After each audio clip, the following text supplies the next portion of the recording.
Driving test delays threaten jobs and opportunities. 2026. Waiting nearly 6 months for a driving test is not a service. It is a system failure. For thousands of workers and young people across England, getting a driving licence is not simply about independence. It can determine whether someone can get to work, accept a new job, undertake an apprenticeship, or work early, late, and night shifts where public transport simply does not provide an alternative. Yet learners are being expected to tolerate a driving test system in which waiting nearly 6 months has become almost normal. Average waiting times across England have been around 22 weeks, compared with approximately 5 weeks before the COVID lockdown, with many test centres reaching the maximum recorded waiting time of 24 weeks. The British government's target of reducing average waiting times to 7 weeks has now been pushed back to autumn 2027. That should concern everyone across England. Driving test backlog and capacity metrics. Key performance, operational metric, current status and figures. Average wait time across England, around 22 weeks. Peak centres, 24 weeks. Pre-pandemic average wait time, approximately 5 weeks. Government's 7-week target deadline, pushed back to autumn 2027. Full-time equivalent examiners, April 2026, 1,604 staff, highest capacity since March 2018. Car driving tests delivered 2025-2026, nearly 2 million tests. More examiners are needed.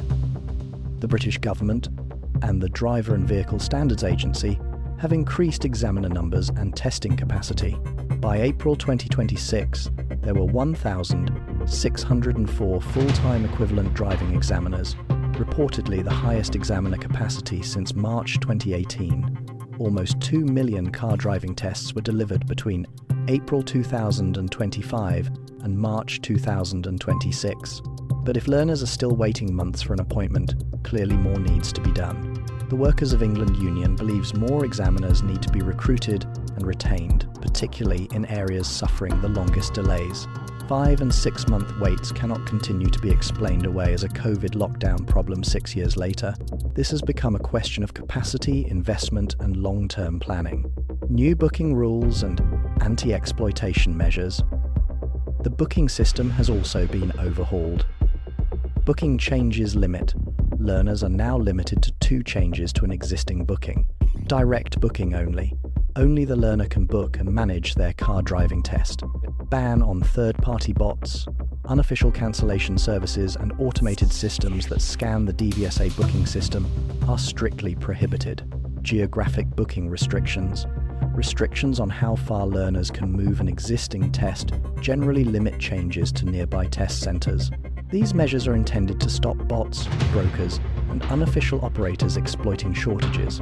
Some learners have previously faced hugely inflated prices from third parties offering scarce appointments. Cracking down on exploitation is welcome, but stopping bots does not create another driving examiner or another test appointment. Could automatic license rules change too? Another proposal could have significant implications.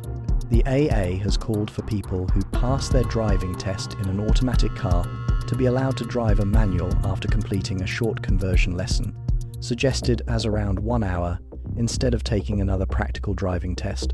This is not currently the law. Someone who passes in an automatic remains restricted to automatic vehicles unless they subsequently pass a practical test in a manual car. They do not have to retake their theory test. With automatic, hybrid, and electric vehicles becoming increasingly common, reviewing the system may make sense and could potentially remove some pressure from test centres. However, any change must ensure that drivers can demonstrate that they can safely control a manual vehicle, protecting workers and economic mobility. For workers, the bigger issue remains unchanged. A person offered a job requiring a driving licence cannot tell an employer they may have to wait 5 or 6 months for a test. For workers in rural communities, where public transport may be limited or non-existent for shift work, a driving licence can be essential to earning a living. Learn more about trade union support for professional drivers. Workers and young people should not be punished for failures in a system they did not create. England needs more examiners, sufficient testing capacity, and a booking system that works. Don't punish workers across England for a broken system. Fix the system.